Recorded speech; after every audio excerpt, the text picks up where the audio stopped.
How Napoleon's invasion of Russia sealed his fate. Napoleon's invasion of Russia was one of history's deadliest campaigns. Napoleon entered Russia with 600,000 men. He ended up with 100,000 left standing. Then he entered Moscow, only to find it abandoned.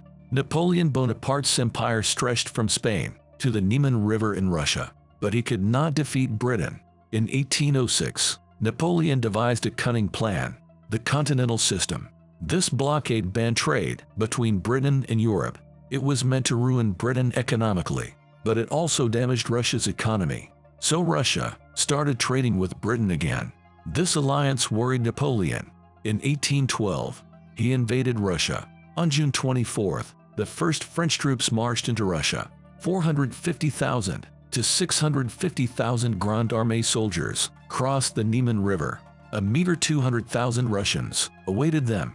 Napoleon anticipated a quick victory. Suddenly, the Russians retreated. They gave up Vilna without a fight. That night, a bad storm struck with icy rain and hail. Many French men and horses perished. It was an ominous sign of the horrors ahead. In late July, the Russians also fled Vitebsk. They burned stores and a bridge behind them. In mid-August, they left Smolensk and set it ablaze as well. The scorched earth tactics were vital to starve the French. The summer heat also took a toll. Diseases like typhus and dysentery plagued Napoleon's ranks. Fierce clashes at Smolensk had left thousands dead. But this wasn't the main Russian stand. That came on September 7th at Bardano, just 75 miles from Moscow. Their French and Russian artillery blasted away. Charges and countercharges left piles of dead. Every second, 3 cannon blasts and 7 musket shots cracked the air. By the end, 70,000 men had perished. After one day of carnage, the Russians retreated. They left the road to Moscow open. On September 14th, Napoleon marched into the capital. He found the historic city burning. Most people had fled. They left lots of alcohol, but no food.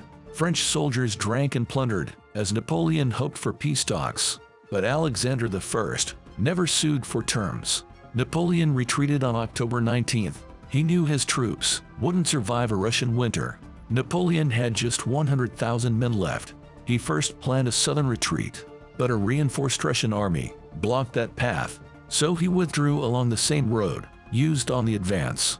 No forage or food awaited the French en route. Thousands of horses and men started succumbing to fatigue. Making matters worse, winter came early. Thousands of French froze to death.